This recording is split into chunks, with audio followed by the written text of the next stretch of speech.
그러면은 이제 어쨌든 유럽 시장 부분에 대해서 얘기가 나온 김에 마이너스 금리가 이제 나왔는데 이제 독일 마이너스 금리. 그래서 이제 화제를 좀 바꿔서 마이너스 금리가 결국은 뭔지, 왜 마이너스 금리 시대가 됐는지에 대해서 교수님이 한번 얘기를 해주신다면. 네, 지금 중앙은행 측면에서는 일본하고 유럽 중앙은행이 마이너스 금리를 적용하고 있거든요. 네. 근데 이 마이너스 금리는 고객한테 주는 게 마이너스 금리가 아니라, 아, 그런 게 아니군요. 예, 예, 그런 게 예, 아니라, 예, 그, 중앙은행이 좀 경기가 나쁘니까 돈을 풀고 있지 예. 않습니까? 예, 은행한테 돈을 주는데, 예. 은행은 그 일정 부분을 우리나라 같으면 요금을 내면 7%를 은행이 한국은행한테 맡겨야 돼요. 그걸 이제 야, 네. 법적 그 지불 준비라고 그러죠. 네. 근데 중앙은행 은행에다 돈을 줬는데 그 은행이 가게나 기업에 대출해 줘야 되지 않습니까? 네, 그렇죠. 근데 은행 입장에서 보면은 가게도 부실했고 특히 부실 기업들이 많거든요. 네. 기업에다 대출해도 못 받을 수가 있지 않습니까? 네, 그러니까 기업 그렇죠. 대출 않고 예. 그 돈을 가지고 있는데 그걸 초과지준이라고 그러는데 네. 그거를 중앙은행에다 맡기는 거죠. 아, 예.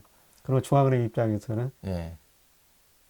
가계 기업 대출하고 돈을 줬는데 예. 왜 나한테 맡기느냐? 맡기고 이자까지 주니까. 예. 그 예. 벌칙을 주겠다. 아, 예, 그 그게 얘기를 해요? 일본이나 예. 예, 유럽 중앙은행이 도입하는 마이너스 금리거든요. 아, 그럼 일반 투자자 입장에서는 내가 은행에 맡겼을 때 마이너스 금리를 받는 게 예, 아니라 예, 은행에서 한국은행에 맡길 예, 때, 예, 예, 예, 그걸 예, 말씀하시는 거네요. 예. 예. 근데 미국이 지금 마이너스 금리를 도입할 것인가? 저는 뭐 빠르면 연말 내년 초에 도입하리라고 보고 있거든요. 미국 경제 아, 회복되더라도 네. 뭐 능력 이하로 많이 성장하리라고 보고 있습니다. 예. 근데 소장님이 말씀하신 이제 그랬을 때 이제 국채 수익률이 예. 마이너스까지 갈 수가 있다는 거죠. 그렇죠. 예, 예. 예, 그거는 우리도 이제 돈을 맡기고 보관료를 내야 된다는 의미입니다. 예, 아, 장기적으로는 투자자한테도 그 여파가 오는 거죠. 예, 그렇죠. 예. 그래서 그동안 미국 금리는 아직 마이너스 간 적이 없습니다만은 네. 10년짜리가 마이너스 간 적이 없습니다. 네. 일본이 마이너스 갔었고요. 그다음 예. 독일도 지금 마이너스지 않습니까? 아, 예, 그거는 돈 보관료를 내야 된다. 그런 의미고요. 네. 예, 저는 미국도 뭐 내년 조금 멀리 보면은 국채 수익률이 음, 마이너스도 갈 수 있다고 생각하고 있거든요. 뭐 음, 그렇게 되면은 우리가 국채 사면서 돈을 내야 되는 거죠. 네. 근데 보관료를 내면서 왜 그런 국채를 사느냐? 그렇죠. 그게 궁금하죠. 근데 예. 마이너스가 더 마이너스 폭이 더 커질 것 같기 때문인 겁니다. 아, 마이너스가 더 예. 시장이 더 안 예, 좋아지니까 그러면 더 거꾸로 예. 채권 가격은 올라가죠. 예, 그렇죠. 예, 내가 들고 있는 예, 마이너스 예. 1%짜리는 예, 나중에 마이너스 5%된 것보다 더 예, 그렇게 되면 예. 채권 가격이 올라가니까 예. 그런 기대를 가지고 마이너스 금리인데도 채권을 사게 되는 예. 것이죠. 오히려 마이너스 1, 2%때 사놓으면 예, 나중에 마이너스 10%될 때보다 예, 더 채권 가격이 예, 먼저 올라갈 산 수가 사람이 있어요. 예, 예, 올라가니까. 예, 예. 그렇군요. 그러면 그런 관점에서 본다면은 이제 우리가 이제 포트폴리오 분산 차원에서 미국 국채도 생각해 볼 수가 있고 또 이머징 시장 중에는 또 그 비과세 혜택 때문에 브라질 채권 투자자도 좀 예. 있으신데 그러면 이런 데 대한 좀 투자하는 거는 좀 장기적으로는 좀 어떻게 보시나요? 네, 장기적으로 이제 채권 투자에서는 큰 돈 버는 시대는 거의 지나가고 있다고 생각하고 있습니다. 과거에는 금리도 예. 높았지만 지금 좀 그러니까 낮아지고. 채권 금리 수익률을 결정하는 게 결국 물가거든요. 네. 그러니까 미국을 기준으로 보면 1950년에서 1980년까지는 물가가 장기적으로 올랐어요. 네. 예, 인플레 시대였죠. 네. 근데 1980년 이후로 지금까지 물가가 굉장히 안정되거든요. 네. 디스인플레이션 시대라고 하죠. 아, 물가가 디스인플레이션. 떨어지니까 채권 네. 수익률이 떨어졌죠. 네. 예를 들어서 예, 1980년 10월 무렵이었었는데 그때 미국 국채 수익률이 16%까지 갔었어요. 오. 10년짜리가. 예. 근데 그게 지금 0.7%니까 예.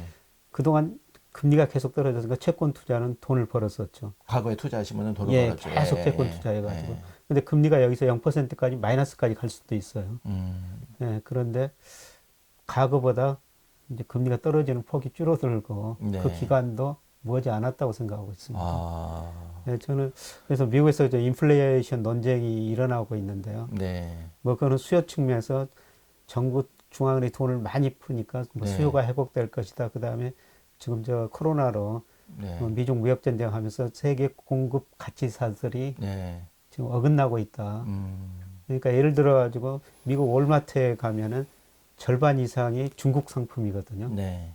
예, 그런데 만약 미국 정부가 중국 상품을 못 들어오게 막는다면은 네. 예, 미국 물가가 오를 수밖에 없어요. 아, 예, 그래서 그러네요. 물가가 오르면은 예, 다시 금리 오르고 채권 가격이 떨어지게 되는 거죠. 예. 근데 앞으로 1, 2년은 저는 채권 투자해서 돈 벌 수가 있는데요. 예. 조금 더 멀리 내다 보면은 언젠가는 한번 인플레 시대가 온다는 거거든요. 인플레가 오면은 금리 오르고 채권 가격이 떨어지니까 네. 큰 흐름 보면 이제 채권 투자해가지고 지난 한 30년처럼 네. 큰 돈 버는 시대는 지금 지나갔다는 겁니다. 그러면 이제 비중으로 따지면 과거에는 채권 투자 비중이 좀 5, 60% 높았다면 지금 시대에는 조금 비중이 더 예, 비중 좀 낮아지는 줄이고. 가고 예. 오히려 해외 우량 주식이나 예, 우량 주식. 이런 직접 투자 방식 또는 ETF나 간접 투자 방식의 예. 우량 주식에 대한 예. 비중이 좀 더 늘어나야 주식 된다. 비중을 좀 늘려야 된다는 겁니다. 과거에 비해서 예, 그런 예. 말씀이시네요. 예, 예, 예, 네. 그리고 이제 그러면 뭐 조심스럽긴 하지만 어쨌든 추세가 마이너스 금리로 계속 전 세계적으로 선진국들도 간다면 결국은 한국도 이제 말씀하신 대로 언젠가일지는 모르겠지만 마이너스 금리 시대가 온다면 정말 그 투자의 패러다임 자체도 이제는 많이 바뀌어야 되지 않을까. 예, 예. 예. 그러니까 우리나라는 뭐 국채 10년짜리가 마이너스까지 일본처럼 가지는 않으라고 보고 있는데요. 근데 우리나라 뭐 경제 성장률 떨어지고 물가 안정되고 그 다음에 우리 저축이 투자보다 높아가지고 돈이 남아도는 경제거든요. 예. 그 다음에 은행들이 과거에는 기업 대출을 많이 했지만은 예. 기업이 갈수록 투자를 줄이니까 기업 자금 수요가 상대적으로 줄어들고 있어요. 네. 그래서 은행이 보니까 최근에 채권을 많이 사고 있거든요. 네. 네, 그래서 금리는 더 떨어질 수밖에 없습니다. 많이 네. 찾으니까 아무래도 금리는 내려가겠죠. 예. 네, 그런데 뭐 과거처럼 이제 우리 금리가 지금 3년짜리 국채 수익률이 최근에 보니까 0.8%까지 떨어졌지 예. 않습니까? 네. 이제 채권에서 과거처럼 큰 돈 버는 시대는 아니라는 것이죠. 네. 네, 그래서 뭐 전 세계적으로 그렇고 우리나라도 그렇고 그동안 채권 비중을 굉장히 높여놨다면 좀 줄이고 상대적으로 주식 비중, 우량 주식 비중을 늘려야 되는데 그것도 우리나라 주식도 좋지만은 저는 뭐 미국 특히 중국 주식 비중을 늘리는 게 좋다고 생각하고 있습니다. 예.